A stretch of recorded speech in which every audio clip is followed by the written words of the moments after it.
What is up, guys, and welcome back to another episode of the My Player Career Mode. Today, guys, as you can probably tell by the title, we have ourselves a new club, but not before. We have 2 league games with Manchester City before we move on from the Etihad.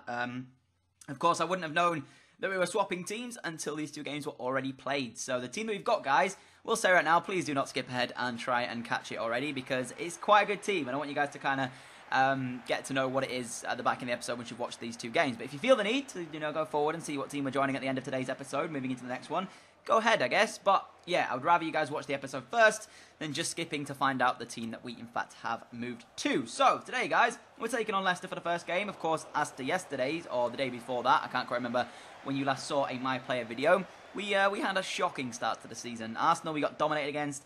Celtic we got dominated against. Or was it Rangers we played? I can't quite remember. It was Rangers or Celtic, one of the 2. We got dominated, honestly, in both those games. It was shocking. So we're looking for a better performance here. But early on, we had ourselves a shot. It was saved well. And then Leicester had themselves a shot in 65 minutes. It looked for a long part like it was going to be a very much similar affair with only 2 shots in the entire game. Until the 70th minute. I stole the ball on the right-hand side here. I had 3 Leicester players around me. I thought, you know what? My team is struggling right now. I'm going to take this on myself. I beat 4 Leicester players on the way to running in and curling one into the top corner. If that's not a one-man carry team, I don't know what it is. Because I tell you right now, the chance that I had at the original, the first part of the game, yeah, it was a good chance. It was nice to set up as well. But at this stage, 70 minutes into the game, we're playing shocking.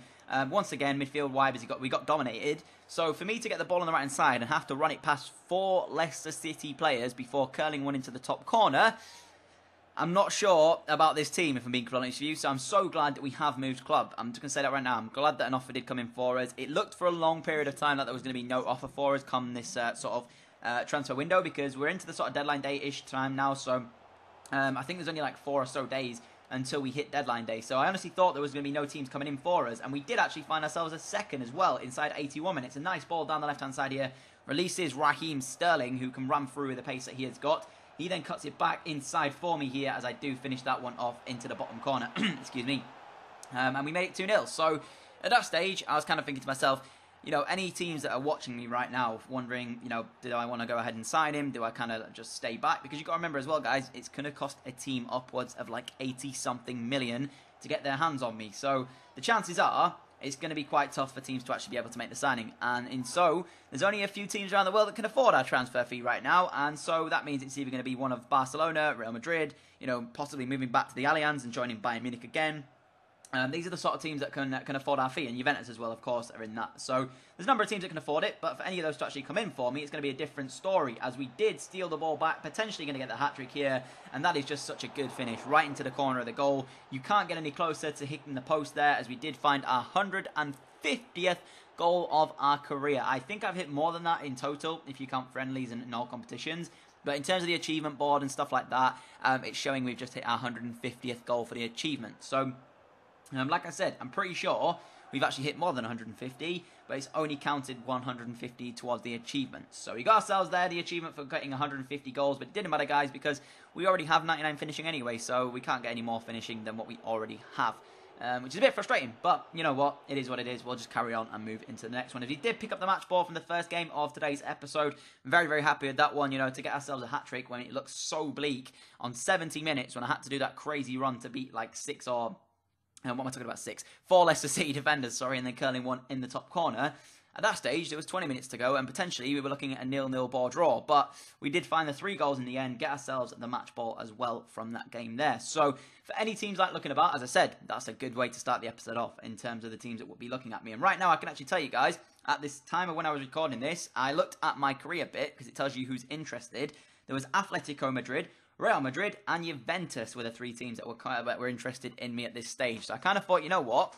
They are 3 very good teams, and I'd be happy going to any of them. But, like I said to you, in many ways, it would be quite interesting if we move back to Spain, because, of course, we had our time there at Valencia, did quite well at Valencia, and so if we were to go there again to the Spain, and it wasn't to Valencia, could you see us as a traitor? Is that what the kind of thing could be there? Because, of course, we played at Valencia. We were there for a good season and a half. We had some of our best years there. It was where I kind of found my feet in world football.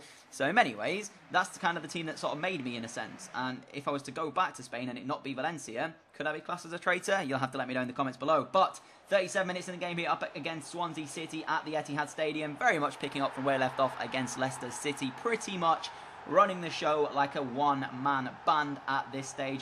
Picked the ball up from deep, just inside the opponent's half there, and managed to run through about 3 or 4 Swansea defenders this time before testing the goalkeeper, who did make a good save, credit to him. But unfortunately for the Swansea City faithful there, it goes into the top corner and we did make it 1-0. So yeah, I was feeling quite, I guess, harsh on Swansea there because that was a really good stop from the keeper, if I'm being honest with you. And if he'd have managed to sort of push it a little bit more out, it could have potentially hit the post and come back out. But unfortunately for Swansea, it was not meant to be here. As we went into their sort of chances for the game here, Tolisso was actually playing for Swansea at this stage, which is pretty good to see as well. And 68 minutes in, they had a really good chance to make it 1-1 before firing wide of the post. And we went into the 86th minute now. Sent my teammate Leroy Sané down the right-hand side. Fantastic ball out wide to him here as he looks to give it back inside to me. Fantastic ball as well from him. Defender makes a slight mistake there as I tried to dink the goalkeeper. I should have honestly just smacked it straight at him and hopefully got ourselves the power to be able to beat him.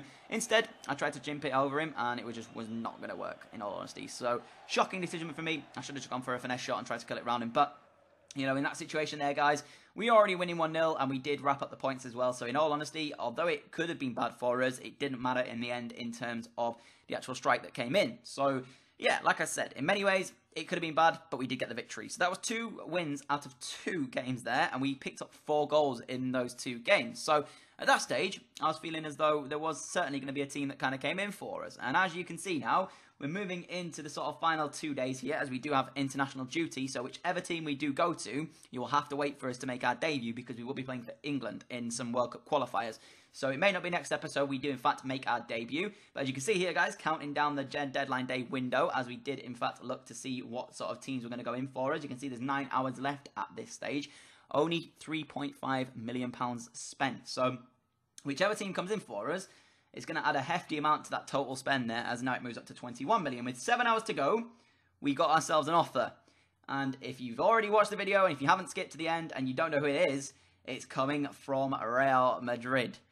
We will be travelling to the Santiago Bernabeu to join Los Blancos, I think they're called, is their nickname. I'll double check that. But we're joining Real Madrid, guys. So we are basically going to be replacing Cristiano Ronaldo. He's no longer at the Santiago Bernabeu. I'm guessing he's retired from the game now. I did actually switch to the number 14 shirt at this stage here, but I realised there's nobody wearing number 7. Alvaro Morata's actually got number 9, I think, at this stage now.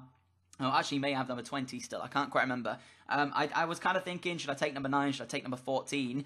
But in the end, as of next episode, guys, we are going to be taking the number 7 shirt here at Real Madrid. So CR7, who on earth is that? It's all about DW7, mate. DW7 is coming into play from the next episode. Santiago Bernabeu have just spent almost £90 million on this transfer. Yeah, ridiculous amount of money. Pretty much the exact same sort of region to what they paid for Bale. In many ways, though, I think we're actually a little bit more than Bale. I think we came for 87, and I think Bale's was maybe 86, was it? I can't quite remember off the top of my head. But I know for sure, guys, that we are going to be taking the number 7 shirt. I think Memphis Depay actually had it at that stage. It might have been somebody else. But in the end, I take it, guys. Bale's got the 11. I'm not sure who's got number 10. I think it might be James Rodriguez still. So in that case, guys, we are wearing the number 7 shirt from next episode and in this season as we do travel to the Santiago Bernabeu.